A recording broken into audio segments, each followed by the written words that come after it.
Ya, Assalamualaikum warahmatullahi wabarakatuh. Perkenalkan, nama saya Abdul Qawi. Beliau adalah Ustadz Kodam. Saya langsung kenalkan aja. Gimana kabar Pak Ustadz? Alhamdulillah. Lumayanlah, kami sudah lama tak berjumpa. Alhamdulillah hari ini Allah Subhanahu Wa Taala mempertemukan kami dalam suasana yang sangat luar biasa. Oke, kali ini saya akan mewawancarai beliau Jangan saya pengen wawancara. karena beliau juga ini salah satu mentor saya di dalam kehidupan. Karena saya juga pribadi dulu bekerja ya, maksudnya kerja di salah satu instansi atau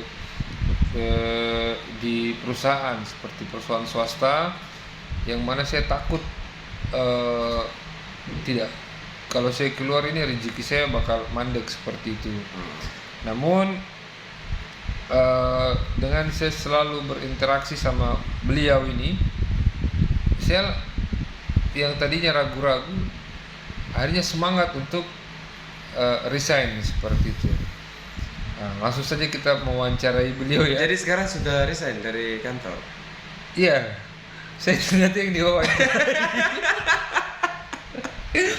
Iya. Gimana perasaan sekarang setelah keluar dari kantor? Nah guys, Dulu jadi sesibuk apa sih waktu kerja di kantor? sibuk sekali Pak Ustadz. Sibuknya tuh luar biasa. Pertama pagi harus bangun jam 7.30 udah harus standby di kantor. Dan jam 4 sore itu udah harus balik di kantor. Dan ternyata pekerjaan rumahnya banyak juga. Buat laporan, terus buat planning. Belum lagi tugas-tugas yang lain. Iya. Perintah dari Dari atasan. atasan, dari istri juga, dari luar biasa lah. Pokoknya kepala saya itu mau pecah. Mana ada usaha juga di rumah yang kami buat tuh. Nah, yang mana itu semua harus butuh fokus ekstra.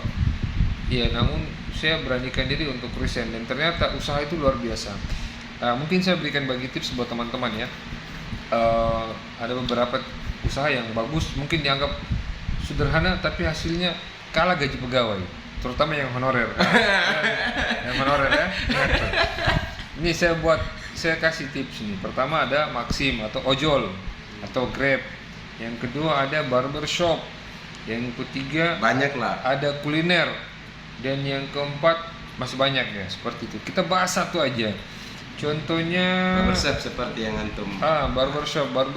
Taruhlah barbershop kalian tarif 20.000. Hmm. Barbershop itu taruhlah 20.000. 20.000 kali 10. 20.000 kali 10 berapa? 200.000. 200.000. 200.000 kalian dikali sebulan berapa itu Ustaz? 6 juta. 6 juta, penghasilan kalian 6 juta. Itu luar biasa, kalian bisa save 2 juta lah per bulannya, yang lainnya dipakai untuk kebutuhan hari-hari. Itu luar biasa. Itu sudah santai ya, tidak ada. Udah santai, nggak ada tekanan dan Tidak lain ada sebagainya. bos. Apalagi kalian sambil jual bensin di depan barbershop kalian, itu luar biasa. Karena bensin itu salah satu daya tarik sih. Karena apalagi sekarang kelangkaan bensin, akhirnya malas ngantri, belinya di kita. Seperti itu. Selanjutnya Maxim. Ini Maxim ini penting nih. Maxim itu gini, hebatnya Maxim nih buat kalian yang Maxim ya. Taruhlah satu hari kalian dapat 13 trip. 13 trip itu 13 kali mengangkut penumpang seperti itu kan. Dan isinya taruhlah 30.000 ya kalau mobil antar kiri kanan. 30.000 kali 13 berapa maksud?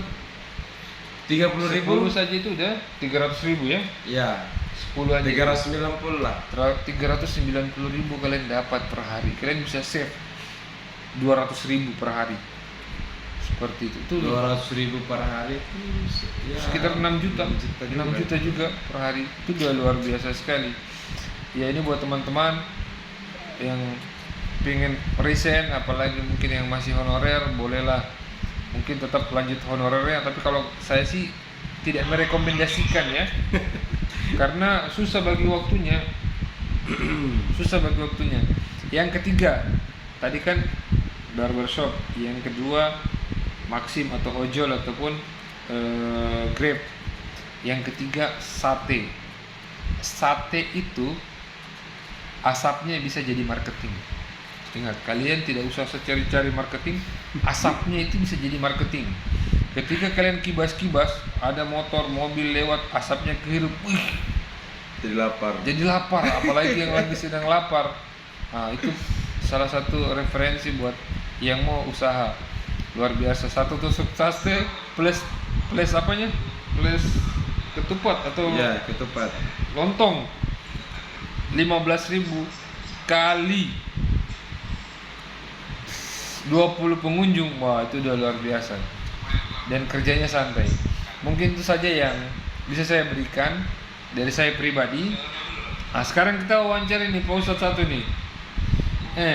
Ya, gimana? Beliau ini semangat usaha. Apa yang melatar belakangi Pak Ustadz tidak mau kerja di pemerintahan ataupun kerja di usaha-usaha BUMN ataupun kantor-kantor swasta yang lainnya? Kalau saya memang dari kecil ya, dari SD itu sudah mulai cari uang sendiri. Oh gitu. Kebetulan saya dari keluarga yang mungkin sangat sederhana, yang sehingga memaksa saya untuk mandiri, untuk mencari uang sendiri. Nah, dari situlah dulu saya istilahnya bisa dikatakan pekerja keras lah dari kecil. Pertanyaannya kenapa nggak mau kerja sama orang? Ya karena itu Kan tadi. kalau pekerja mungkin kan bisa kerja sama orang, itu opsi juga sih untuk dapatkan uang. Itu kalau kenapa nggak mau Kalau kerja? saya memang dasarnya orang yang tidak mau diperintah, Gitu ya. kurang senang diperintah, nggak suka dimarahi.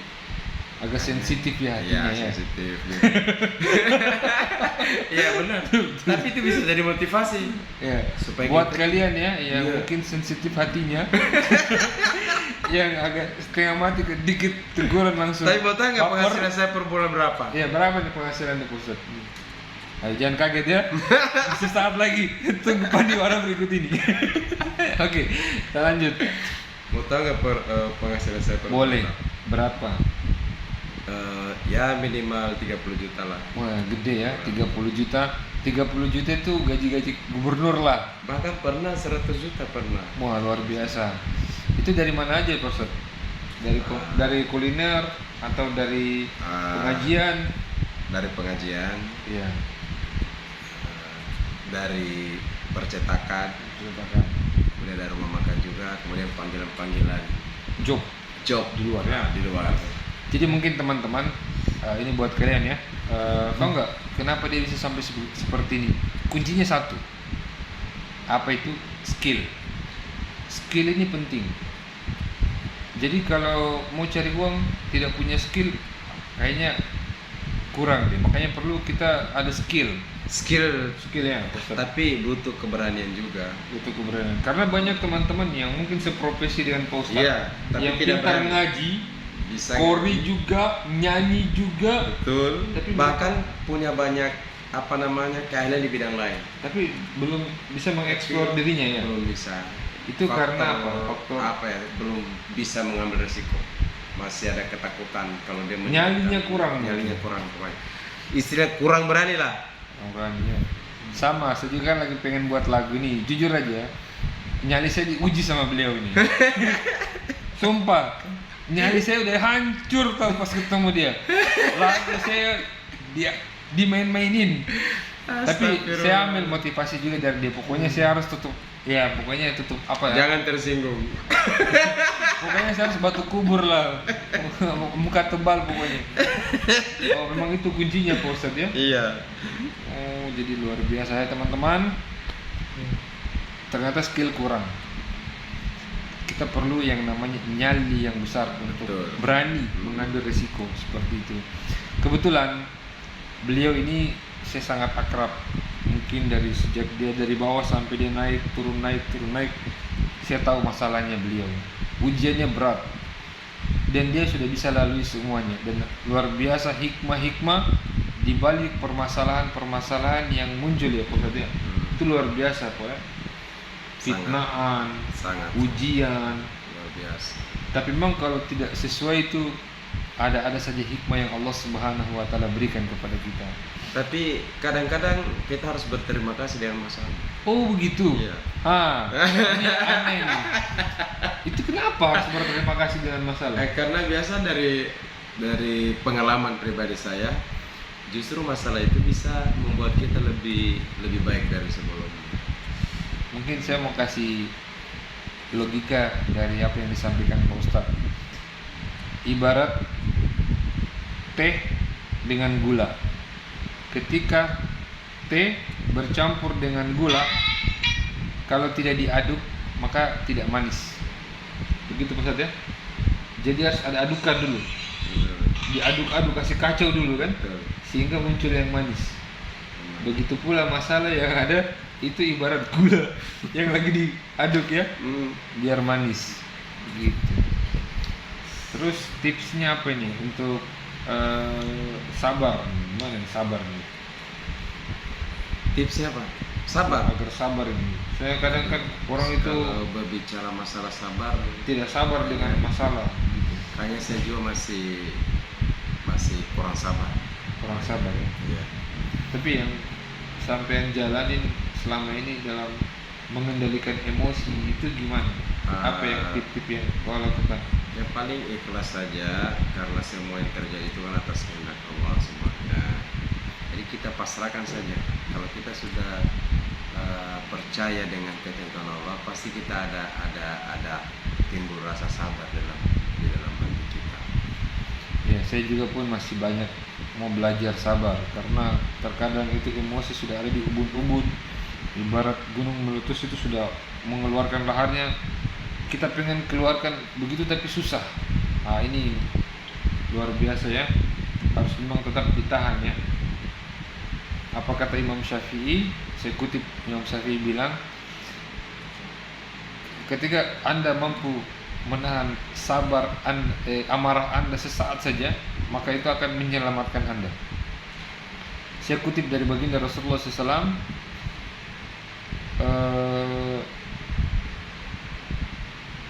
jangan kau marah, bagimu surga. La takhaf walakal jannah. Jangan kau marah, bagimu surga. Karena orang sabar itu bersama Allah Subhanahu wa taala. Innallaha ma'as sabirin. Kira-kira ada lagi yang mau ditanyakan dari saya Pak Ustadz? Kira cukup ya. Cukup ya, mungkin video ini bisa menambah motivasi buat kalian yang di luar sana yang galau terhadap perekonomian sekarang ya. Ya memang karena informasi dari Menteri Keuangan Puan Maharani, di tahun 2023 akan terjadi resesi yang sangat luar biasa. Gejolak perekonomian akan luar biasa. Terjadi inflasi besar-besaran, terjadi resesi seperti itu. Yang itu luar biasa buat teman-teman yang galau terhadap ekonomi. Mungkin sekian dari kami, kita akhiri. Subhanakallahumma wa bihamdi, subhanakallahumma wa bihamdika, asyhadu an la ilaha illa anta, astaghfiruka wa atubu ilaik. Assalamualaikum warahmatullahi wabarakatuh.